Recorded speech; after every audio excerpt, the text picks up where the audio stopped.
అప్పుల బాధలు వెంటాడుతున్నాయా? అయితే 6 JVR వారి జాతిరత్నాలు ధరించండి. నమస్తే. మంత్రి నారా లోకేష్ గారు విదేశీ పర్యటనలో ఉన్నారు. ప్రస్తుతం అమెరికా, తర్వాత కెనడాలో కూడా పర్యటించి ఆంధ్రప్రదేశ్ రాష్ట్రానికి పెట్టుబడులు ఏమేమి రావాలి, దానికోసం ఆయన ఒక రకంగా చెప్పాలంటే వేట కొనసాగిస్తూ ఉన్నారు. సో దీని గురించి మనం మాట్లాడదాం. ఈ కూటమి ప్రభుత్వం ఏర్పడిన దగ్గర నుంచి లోకేష్ గారి కృషితో ఎలాంటి పెట్టుబడులు ఇచ్చే, భవిష్యత్తులో ఏమి రాబోతున్నాయి, ఆంధ్రప్రదేశ్ భవిష్యత్తుకు ఆయన ఏ విధంగా కృషి చేస్తున్నారు, ఇవన్నీ కూడా ఈ వీడియోలో తప్పకుండా మనం మాట్లాడుకోవాల్సిన అవసరం ఉంది. ఈ డీటెయిల్స్ అందించడానికి ప్రస్తుతం నాతో పాటు ఉన్నారు తెలుగుదేశం పార్టీ జాతీయ నాయకులు, ఆ party fire brand Rishender Reddy గారు. రిషేందర్ రెడ్డి గారు నమస్కారం సార్. నమస్కారం అండి. రిషేందర్ రెడ్డి గారు, నారా లోకేష్ గారు ఎంత గొప్పగా పనిచేస్తున్నారు అన్నది మనం ప్రత్యేకంగా మాట్లాడుకోవాల్సిన పనిలే. ఆయన ఎప్పుడైతే మంత్రిగా బాధ్యతలు స్వీకరించారో తన మార్క్ చూపిస్తూ ఉన్నారు. విపరీతంగా పెట్టుబడులు వస్తున్నాయి. ఆయన నిర్విరామంగా కృషి కూడా చేస్తూ ఉన్నారు. సార్ ఎట్లా ఉండబోతుంది సార్ రాబోయే 1 or 2 yearsలో ఆంధ్రప్రదేశ్ పెట్టుబడులకు సంబంధించి ఎలా ఉండబోతుంది? రూపురేఖలు ఏమైనా మారే అవకాశం కనిపిస్తుంది? ఏపీకి పెట్టుబడులే లక్ష్యంగా గౌరవ ఐటీ శాఖ మంత్రి, హెచ్ఆర్డి మినిస్టర్గా శ్రీ నారా లోకేష్ గారు వచ్చిన ప్రతి అవకాశాన్ని వినియోగించుకుంటూ ఆంధ్ర రాష్ట్ర ప్రజల అంటే భవిష్యత్తు కోసం కానివ్వండి, భావితరాల భవిష్యత్తు కోసం, రాజకీయాల్లోకి ఆయన వచ్చినప్పటి నుంచి కానివ్వండి, ముఖ్యంగా యువగలం పాదయాత్రలో తనకి స్వయంగా ఎదుర్కొన్న అనుభవాలు కానివ్వండి, ఎదురొచ్చిన సమస్యల నుంచి పుట్టినది ఈ పట్టుదల. ఆ పట్టుదలతోనే కూటమి ప్రభుత్వం ఎప్పుడైతే అధికారంలోకి వచ్చిందో, ఆ అధికారంలోకి రాగానే ముఖ్యమైన విషయం ఏంటంటే, దాన్ని తీసుకునేదంటే ఈ రాష్ట్రంలో ఉండే యువతకి ఉద్యోగ ఉపాధి అవకాశాలు కల్పించాలి. అదే ప్రభుత్వ లక్ష్యం. ఆ ప్రభుత్వ లక్ష్యంతోనే గౌరవ నారా లోకేష్ గారు, గౌరవ మంత్రివర్యులు 2 పోర్ట్ఫోలియోలు ఆయన చేయడం జరుగుతుంది. ఒకటి విద్యాశాఖ మంత్రిగా, 2 ఇన్ఫర్మేషన్ టెక్నాలజీ మంత్రిగా 2 పోర్ట్ఫోలియోలు చూసుకుంటూ విద్యాశాఖ మంత్రిగా ఉండి డిఎస్సిను వారి యొక్క ఎలక్షన్ క్యాంపెయినింగ్లోనే, ఎలక్షన్ ఎన్నికల హామీలో కూడా చెప్పడం జరిగింది. మేము అధికారంలోకి రాగానే 100 రోజుల్లో డిఎస్సి ఏర్పాటు చేసి పూర్తిగా తగు విధంగా అర్హులైన ప్రతి ఒక్క ఉపాధ్యాయులకి మేము ఉద్యోగ అవకాశాలు ఇస్తామని మాట ఇవ్వడం జరిగింది.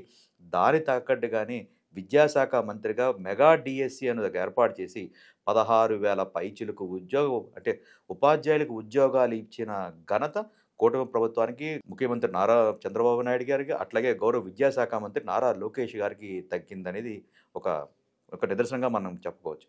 అలాగే రెండోది ఇన్ఫర్మేషన్ టెక్నాలజీ పరంగా తీసుకుంటే కనుక అధికారంలోకి రాగానే కూడా, అతని అధికారంలోకి ఎప్పుడైతే ఐటీ శాఖ మంత్రిగా ఆయన ప్రమాణ స్వీకారం దగ్గర నుంచి మొట్టమొదటిగా తండ్రి గతంలో 1993లో ఆయన ముఖ్యమంత్రిగా బాధ్యత స్వీకరించిన తర్వాత ఒక ప్రపంచ దిగ్గజ కంపెనీ అయినటువంటి మైక్రోసాఫ్ట్ కంపెనీని అప్పుడు ఉమ్మడి ఆంధ్రప్రదేశ్లో హైదరాబాద్కి ఏ విధంగా తన కృషి చేసే హైదరాబాద్కి మైక్రోసాఫ్ట్ తీసుకొస్తే ఎన్ని లక్షల ఉద్యోగాలు అక్కడ ఏర్పడ్డాయో అనేది మనం చూస్తూ ఉన్నాం. అదేవిధంగా తండ్రి దోబలోనే ఈరోజు ఒక గూగుల్ అనేది ఒక అంతర్జాతీయ సంస్థ అయిన గూగుల్ కంపెనీని కూడా ఈరోజు మన ఆంధ్ర రాష్ట్రానికి విశాఖపట్నం నడిబొడ్డుని తీసుకొచ్చి $1 బిలియన్ పెట్టుబడి పెట్టి డేటా సెంటర్ తీసుకొచ్చి కొన్ని వేల మందికి ఉద్యోగ ఉపాధి అవకాశాలు కల్పించిన వ్యక్తి లోకేష్ గారికి ఆ ఘనత తగ్గింది.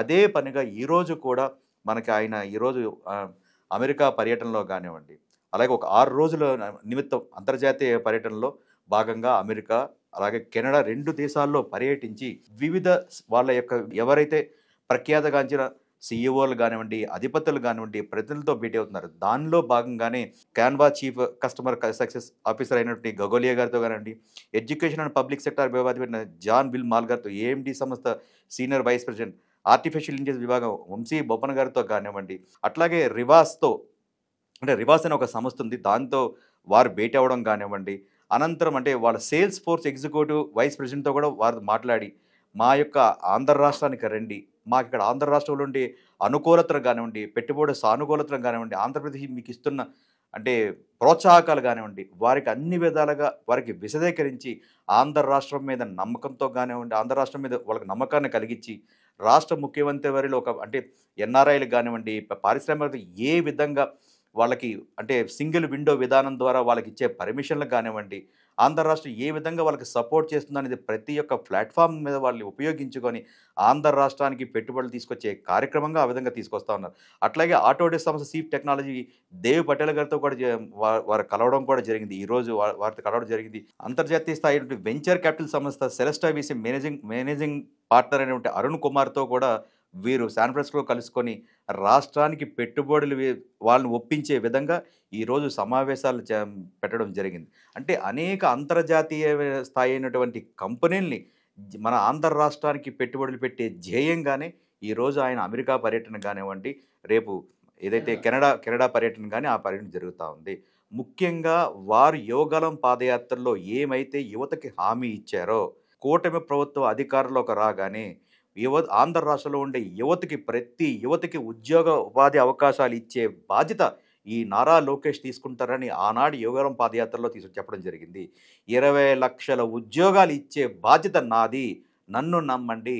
గత పాలకులు యువతను తప్పుదోవ పట్టించినారు, ఒక్క అవకాశం మాకు ఇవ్వండి, మళ్ళీ యువతని మేము మంచి దారిలో పెట్టి మీకు ఉద్యోగ ఉపాధి మీరు ఏదైతే చదువుకున్నారో ఆ చదువుకు తగ్గ న్యాయాన్ని కూటమి ప్రభుత్వం చేస్తుంది, కూటమి పార్టీలు చేస్తాయని నమ్మకాన్ని ఆ యొక్క యువతకి ఇచ్చినారు. కాబట్టి ఆ యువత బాధ్యత ఈ యువనేత భుజ స్కంధాల మీద వేసుకున్నారు. ఆ బాధ్యత వేసుకున్నారు. భాగంగానే గతంలో మనం గడిచిన 18 నెలల్లో కూడా చూసుకుంటే కనుక పెద్ద ఎత్తున బయట దేశాల నుంచి మనకు దేశీయ అంతర్జాతీయంగా మనకి ఎన్ని దేశాల నుంచి మన ఆంధ్ర రాష్ట్రానికి ఎన్ని పెట్టుబడులు వచ్చాయో మనం కూడా చూడడం జరిగింది. దాంట్లో భాగంగానే గూగుల్ కానివ్వండి, సెఫీ కానివ్వండి, కాగ్నిజెంట్ కానివ్వండి, టీసీఎస్ కానివ్వండి, ఇవన్నీ కూడా విశాఖపట్నానికి వరదలా పెట్టుబడులు పెట్టి ఎన్ని లక్షల మందికి ఉద్యోగ అవకాశాలు వస్తున్నాయో కూడా చూస్తాం. ఇప్పుడు గడిచిన 18 నెలల్లో ఈ యొక్క ఘనతను సాధిస్తే రానున్న ఇంకొక 2-3 సంవత్సరాల్లో పూర్తిగా 2028, 2029 కల్లా కూడా పూర్తిగా ఏదైతే అంటే 2014, 19లో పెట్టుకున్న ఎంఓయూలను కూడా ఈరోజు ఆ ఎంఓయూలను కూడా దాన్ని ఒక పట్టాన తీసుకొచ్చి తిరిగి వాళ్ళందరి చేత మళ్ళీ పెట్టుబడి, ఎందుకంటే గత పాలకుల యొక్క భయభ్రాంతుల వల్ల చాలామంది పెట్టుబడిదారులు ఆంధ్ర రాష్ట్రాన్ని వదిలి వెళ్ళిపోవడం జరిగింది.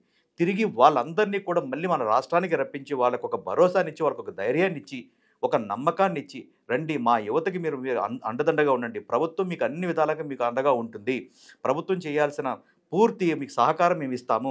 స్పీడ్ ఆఫ్ డూయింగ్ బిజినెస్ అనేది మీరు చూసే ఉంటారు.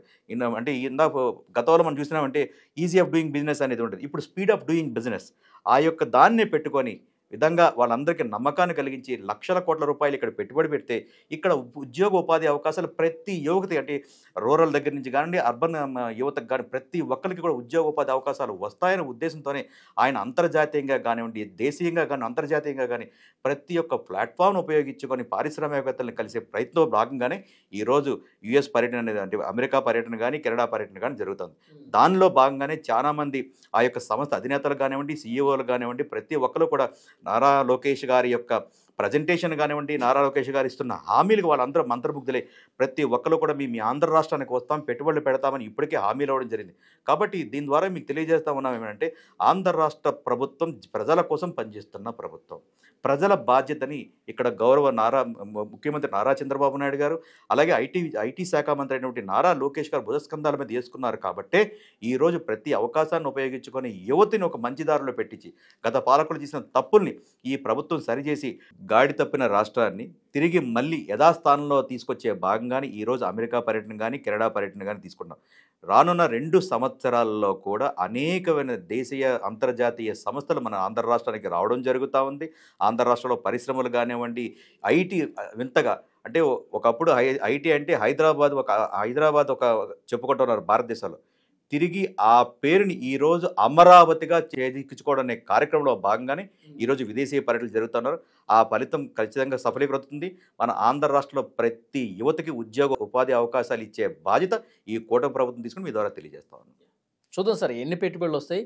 ఈ పర్యటన ముగిసిన తర్వాత మళ్ళీ ఒకసారి దీని గురించి మనం మాట్లాడుకుందాం. Thank you. నమస్కారం.